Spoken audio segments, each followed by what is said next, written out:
Welcome back to The Explainer. Today, we're unpacking the hidden forces that quite literally built our world.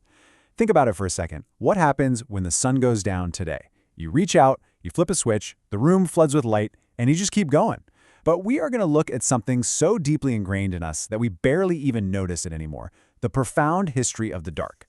We're talking about how the ancient night and the fires we used to conquer it completely shaped humanity. It is absolutely fascinating, so let's get right into it. Okay, let's dive into this. It is so incredibly easy to take our modern nights for granted, right? Flipping a switch, scrolling through your phone, watching videos without a care in the world. It's completely effortless. But for almost the entirety of human existence, that switch, it simply didn't exist. When the sun vanished, the world plunged into complete, mysterious, and total darkness. It wasn't just hard to see, it was a terrifying landscape full of unpredictable hidden threats. Our easy, well-lit evenings are a total luxury compared to the sheer terror of the ancient dark, which absolutely dictated every single move our ancestors made. To really grasp why this still matters to you and me right now, we have to travel back. Imagine you are standing right in the middle of an African grassland, say 100,000 years ago. The sun starts to set, the temperature drops, the sky goes from orange to red, and then pitch black. No streetlights, no flashlights, no glowing windows in the distance. Nothing. And right then, our ancestors faced a massive, literally life-or-death biological problem. In the dark, we lose our absolute greatest evolutionary advantage: our eyesight. And let me tell you, losing that eyesight was a massive deal because of exactly what was waiting out there in the darkness. Lions, hyenas, leopards. Those predators, they owned the night. Humans just aren't natural night hunters. We don't have the eyes of an owl or a cat. We couldn't see a few feet in front of us after sunset, but those predators for sure could.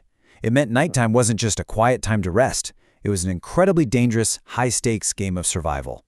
So the crucial point is, humanity desperately needed a solution to this. And hundreds of thousands of years ago, they stumbled onto the ultimate one: fire. It literally changed everything. This wasn't just warmth, it was the absolute ultimate piece of ancient technology. Suddenly, we had a tool. We could physically push back that terrifying unknown. Think about what this campfire revolution actually did for us. First off, it pushed back those nocturnal predators we were just talking about. Turns out wild animals really don't like flames. Second, it extended daylight hours. The day didn't just abruptly end the second the sun dipped below the horizon anymore. And third, it gave us vital protection against freezing overnight temperatures. Basically, the campfire took the night from a desperate, panic-inducing survival test and turned it into a warm, safe little hub for human life. Which leads to a really cool question. What did they actually do with all that new, safe time? Well, for a long time, scientists kind of just assumed early humans ate their food and immediately passed out. But modern anthropologists studying traditional hunter-gatherer societies found something totally different. Those evenings around the fire, they were absolutely packed with vital social activity. People talked, they rehashed the day's events, and they taught the younger kids. Nighttime, quite literally, became humanity's classroom. It wasn't just about resting, it was all about learning how to survive the next day. And this brilliantly illustrates the idea of the ancient internet. Look, today we rely on websites, servers, and fiber optic cables piping data everywhere. But back then, long before books or writing were even a thought, stories were the internet.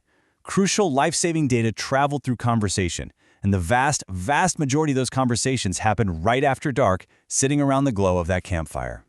You see, these campfire stories were not just evening entertainment to pass the time. They had a deep, deep evolutionary purpose. They taught the rules of the group, they strengthened social bonds, and most importantly, they preserved critical survival knowledge. We're talking about new hunting techniques, which valleys were too dangerous to cross, or how to spot a medicinal plant that could save your life. Actually, human brains literally evolved to remember stories way better than just dry lists of facts, all because those ancient tales were packed with life-saving lessons. A kid who remembered a really intense story about a leopard attack? Yeah, they were way more likely to avoid making a deadly mistake the next day. But beyond just moving information around, the campfire was doing something else. It was humanity's very first social network. And I don't mean a digital feed. This was raw, face-to-face, and 100% essential to staying alive. In a hunter-gatherer world, nobody makes it on their own. No way. You needed allies, you needed friends you could trust with your life. Gathering around those flames to laugh, share experiences, and just look each other in the eye, that was the absolute glue that held ancient human cooperation together. Let's move to and see how this builds when we look up. Imagine looking at a night sky completely free of modern light pollution. Just thousands upon thousands of stars, the Milky Way blazing vividly right across the pitch-black sky. By spending those long, safe hours just staring at the heavens, our ancestors gave birth to early astronomy. The night sky became humanity's earliest calendar. They figured out how to track time, follow massive animal migration cycles, and really, they experienced the very first sparks of deep human wonder. Now, I want to totally shift gears for a second and bring this right back to you. Why does your heart still beat faster when you're standing in a completely dark room? Seriously, why do you get that sudden spike of anxiety when you hear a weird floorboard creak at night, even when you're locked safely inside your modern house? We've essentially traded the very real threat of a prehistoric lion for the low-level anxiety of an unread email. But despite our deadbolts and our electric lights, the darkness still triggers this really visceral, inherent fear inside of us. The reality here is fascinating. Your environment totally changed, but your instincts, they didn't. Throughout human evolution, being super cautious, even terrified at night, drastically increased your chances of waking up the next morning. Natural selection favored the people who freaked out when they saw a shadow move in the dark. So today, your incredibly advanced modern brain still imagines threats that just aren't there, simply because a huge part of your mind is permanently hardwired for those ancient dangers lurking right past the edge of the firelight. Now, what's really interesting about this slide is how that ancient environment also completely masked another deep biological instinct, the way we actually sleep. We kind of just naturally assume humans have always tried to get one solid, uninterrupted 8-hour block of sleep. But historical evidence strongly suggests that before artificial lighting came along, humans practiced segmented sleep, meaning you'd sleep for a few hours, completely wake up for a distinct chunk of time in the middle of the night, and then go back to sleep until morning. That solid 8-hour block, it's basically a modern invention, totally driven by electric lights and the rigid work schedules of the industrial age. So, what exactly was everybody doing during that midnight wakefulness? They certainly weren't just tossing and turning, stressing out about not sleeping like we do today. They used that time. They talked quietly with their families, they reflected, they prayed, or they just lay there enjoying the quiet. The night wasn't just this continuous, unconscious blackout for them. It had built-in periods of peaceful, conscious awareness. It was a natural rhythm tied directly to our biology for thousands upon thousands of years, right up until we decided to change the rules. Which brings us to a really profound realization about the ancient night. Stillness plus reflection equals complex culture. Think about it. The brutal demands of just surviving the day left zero time to sit down and deeply strategize. But the night? It offered something incredibly rare. Stillness. With the fire burning quietly and the stars slowly rotating overhead, people finally had the mental space to remember, to imagine, and to plan for the future. Taking that reflected knowledge and sharing it across generations in the dark is quite literally the foundation that allowed us to build complex civilization.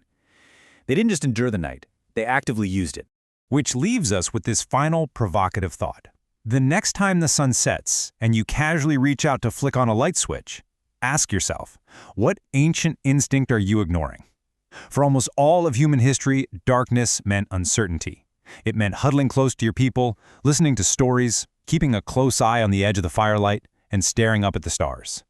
Sure, modern life has completely transformed the night, but long before the sprawling cities, the electricity, and the smartphones, it was those ancient campfires that fundamentally made us who we are today. Thanks for joining me for this explainer. Keep questioning the world around you, and I'll catch you next time.